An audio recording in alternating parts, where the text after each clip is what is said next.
আমার স্বপ্ন মাথায় চেপেছে।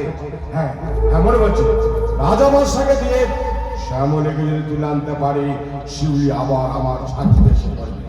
রাজা হ্যাঁ ডেকেছি। শোনো, আজ তোমাদের একটা কঠিন পরীক্ষা দিতে হবে। শোনো, তোমাদের একটা মেয়েকে তুলে আনতে হবে। মেয়েটাকে তোমরা চেনো, নাম হচ্ছে শ্যামলী। শ্যামলী বাল থেকে তুলতে গেলে একটু অসুবিধার সৃষ্টি হতে পারে। তোমরা কি ভয় পেয়ে গেলে নাকি?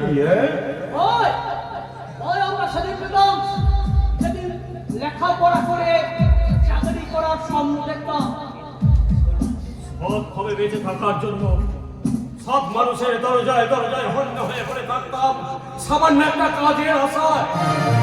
কিন্তু যেদিন থেকে আমি বুঝলাম বেকার ছেলেদের জীবনের মূল্যায়নের মাপকাঠিতে বিচার করা হয়নি, সেদিন থেকে সেদিন থেকে পিস্তল ধরেছি আমাদের মতো মানুষের মান সম্মান বাড়াতে। আর সেদিন থেকে ভয় নামক বস্তুটাকে আমি কাগজে ঘুরে আঠা দিয়ে রেখে দিয়েছি। আপনার কাজ ঠিক সময় হয়ে যাবে। আমরা এখন আসছি বস। আচ্ছা ঠিক আছে, এসো এসো এসো। কথায় আছে মূর্খ বন্ধুর চেয়ে শিক্ষিত শত্রু অনেক ভালো। কিন্তু সারা শিক্ষিত শত্রু হয়ে আমার পেছনে আছড়া ঢুকে যাচ্ছে। কেউ আদর্শের চাদর গায়ে মেখেছে, আবার কেউ মূল্যবোধ নিয়ে চিরবির করছে। যেটা করছে আমি এখন শিউলির কাছে যাব, তারে ফিরে গিয়ে রাখা রসমালাইয়ে আমার কাটা চামচে বসাতে।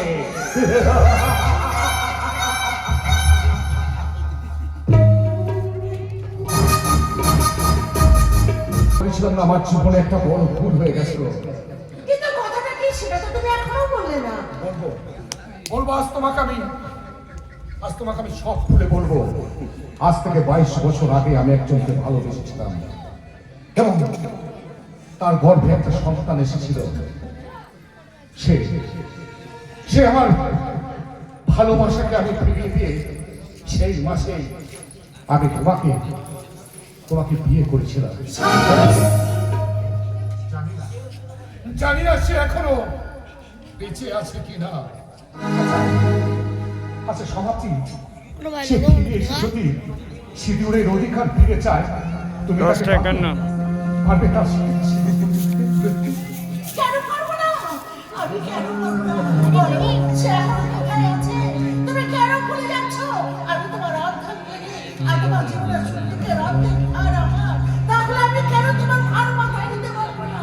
ওগো, একের ভিতরে দুটি ফুল ফোটে না, তাই আমার শীতের শীতল ভাগ করে আমরা দুজনে, আমি তোমার একই বৃত্তে, তোমার পয়সা লাগিয়ে আমি এসো সমাপ্তি, এসো আমরা তার খোঁজে এখন বেরিয়ে যাই।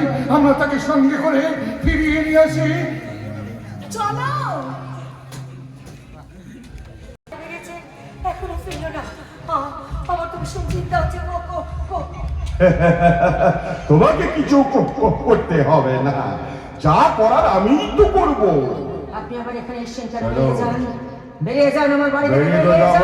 বেরিয়ে যাব, কিন্তু তোমাকে সঙ্গে না নিয়ে তো যাব না। তোমাকে আমার সঙ্গে যেতে হবে। আমি কিন্তু চিৎকার করবো বললাম। চিৎকার করে কোনো লাভ হবে না, কারণ এখানে কেউ আসবে না। তোমাকে আমি জোর করে নিয়ে যাব। আপনি কিন্তু বেরিয়ে যান, আমি কিন্তু চিৎকার করে আরো চিৎকার করে কোনো লাভ হবে না, কারণ আমি তোমাকে নিয়ে যাবই। তার আগে একবার পুরো পুরুলের টকটা খেয়ে দেখি। আরে কবিতাকে বাঁচাবে তোকে।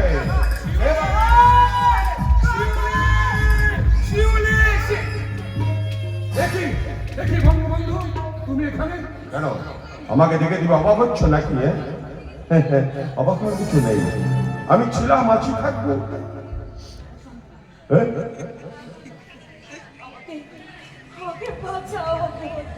এত বড়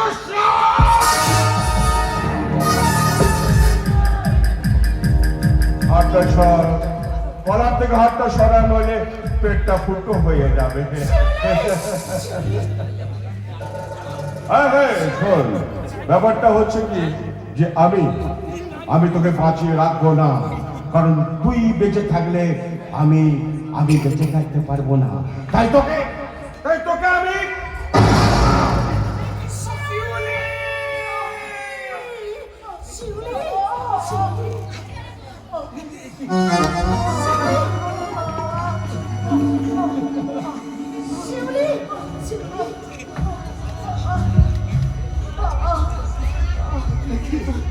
কি করলে শিউলি?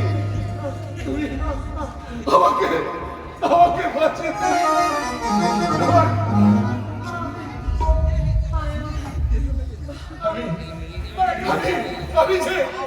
আমি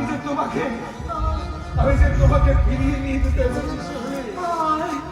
আমি আমার ওরে শিউলি, আমাকে তোমাকে ফিরিয়ে নিয়ে যেতে এসেছি। এই নাও আমার শীতের শীতটা তুমি শিউলির শীতেতে পড়িয়ে দাও। চলে যাও।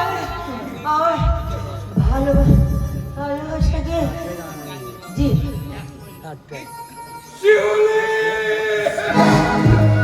যা শালা, মেয়েটা সত্যি সত্যি মরে গেল নাকি?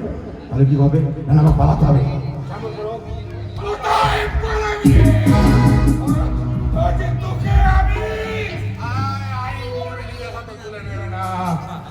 ওনাকে আমার হাত ছেড়ে দাও, আমি গ্রেফতার করে নিয়ে যাবো। হ্যাঁ দাঁড়ান অফিসার, মানে গ্রেফতার করলে অনেকক্ষণ হাত দুটো এক জায়গায় রাখতে হবে তো, তাই আর এই মরিটা ছেড়ে নিয়ে ওই দেখো, তাকিয়ে দেখো কি হচ্ছে ওখানে। ছেড়ে দাও আমাকে, ছেড়ে দাও বলছি। সামনের গায়ে হাত দিয়েছিস, সেই হাত আমি কেটে টুকরো টুকরো করে দেবো।